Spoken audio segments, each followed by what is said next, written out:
Ash and friends on the analyst desk. Thank you very much, Freak. Before we jump into the game itself, we're going to talk about one player in particular. Earlier in the day, we asked you guys at home who you thought would have the biggest impact in this series. And our first tweet comes from Proto Dem, who writes, Dardoch easily. Had an amazing season so far, and I can see him getting Team Liquid early advantages. Well, I could see him getting himself early advantages. I can see him getting over 10 jungle.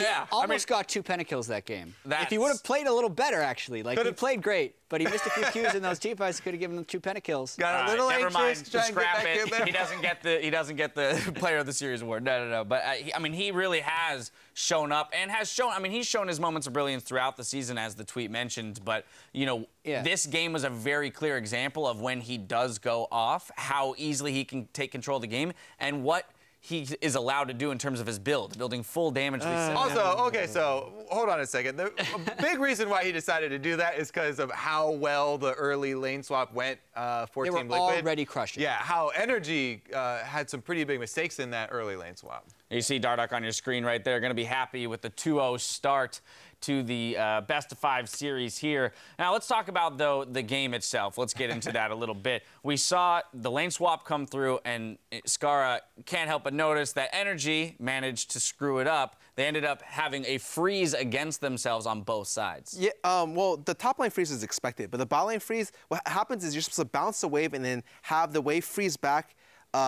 equidistant, and then there were 3 men at the top lane to push it out. However, it ended up being Silver W, and then I think afterwards there's we're just shoving it in with Alistar Q, and they pushed it all the way to tower, left Nara there, and after doing that, they decided to then send everyone else top. I actually think it ended up being better for them that it was suboptimal, because what ended up happening was that Nara could pressure Maokai under the tower, force him to be low and chunked and miss CS, and have the TP advantage to go to the top side, so that if Maokai follows the TP, he's going to miss CS, and the wave will bounce back, because he knew Dardoch was already topside jungle, so he couldn't get ganked.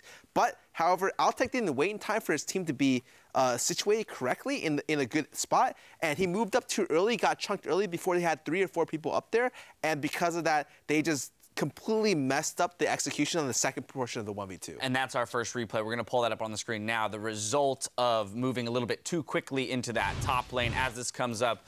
Kobe, can you walk us through it? Okay, yeah. So this is actually after it's all happened, and they find themselves in this top side where NRG are trying to react to what's happened early. Teleport does start channeling first for them, so they move up here. But this is a Gnar only level 4. Also, the rage bar is so low. He gets taken out so fast there. Maokai early teleports so much more impactful than Impact's teleports are. And it's crazy. Because it's just point and click, twisted advance there, and then he waits in this brush. I don't know what happens here. They forget that there was a Maokai that left into that brush and just walk straight up. This was maybe some tilt plays. Moon is way too far up, but it's crazy that the early game Maokai teleport had more impact. It's a level 2 Maokai against a level 4 Gnar, so they may have been much better off never even forcing the TP, because if you remember, it's the Gnar who initiated the TP plays. Like, dude, I got a level advantage on this guy. Maybe we can turn it with TP. But no, the Gnar just didn't have impact in mini. And it wasn't even like there was a discrepancy with the teleports coming in, but there was a huge discrepancy in the outplay of the 3 versus 3. How it started out. Kalista Janna got off so much damage. Altec had to burn both summoners and flash back out on the Sivir.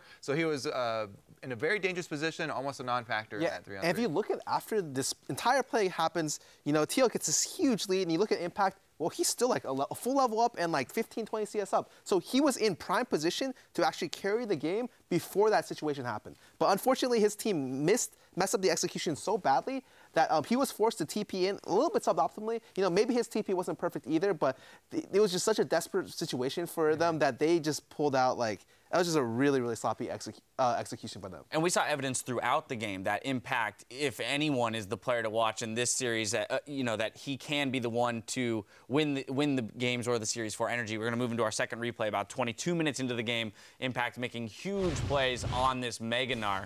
Jat? The play here, flashing the Azir wall reactively, was incredible. Then he gets the stun onto Matt as well. It's followed up well by GBM. And this is where you did kind of see how far ahead Team Liquid was anyways. Altec couldn't quite get into the fight. He was afraid of attacking Rorlo because he'd get twisted advanced on. And Rorlo just YOLOs in. Watch the kick here from Dardoch, getting the knock up onto Moon. And he's just sitting in the back of a fight waiting to assassinate people. And this is what we're talking about. We're talking about the 2 pentakills he almost missed. This is a Oh, he missed the Q on Impact. It would have been at least a quadra. Maybe they take out Altec later. Yeah, so what he wanted to do there was try and get it around the Sivir to hit Impact, but he did a tiny bit too wide. I do have to wonder. But he got another chance. As an aside about the full AD Lee Sin, obviously it's not optimal. But in a best of 5, do you do it for the mental warfare? Like, how demoralized NRG looked at the end of that game after Lee Sin solo killed Moon? That's what I'm saying. That's why I'm saying he did this after the early lane swap when they knew they had such a big advantage. He was like, you know what? It's that best of 5 value. You killed him in game 2. I think Dardoch and Lola really are players who work off each other. Like if one person's getting high for the other person, plays better. You know, they try to elevate each other. I think they're pretty emotional players, and so being able to build that type of build and get away with it, and also like be the person who like carries team fights is really, really good for his confidence. It must be really, really bad for NRG's. Yeah, NRG on screen now. I mean, the 0-2 start for them, they're going to have a lot to discuss and figure out if they want to do or pull rather the reverse sweep when we come back. And we're going to see if NRG can save their series or if Liquid is headed to the semifinals. Stick around. We're back in just 3.5.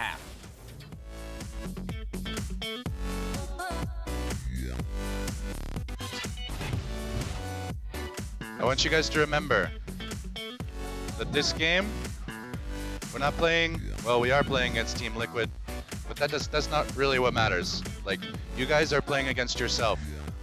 TP's coming in from the top laners. Impact is in, hops on top of him, nearly mega knock, has to flash out, and he goes down to Lorlo. And this is the play, this is the fight they need, and they've got Phoenix. Now Impact is tanking up the front line, but he is fine to do that. Matt low on health, GBM still around. I go first, Sivir. Go on the Sandra. Sorry. Don't buy without me. Okay, kill. Kill. Why no? We don't buy, try and pick. Nice. I'm killing him. I'm killing him. Into the front line goes Lorlo. A triple kill for Dardoch, killing everybody with a quadra kill. He's got one more to go. If you're NRG, what do you even say after a game like that? Today,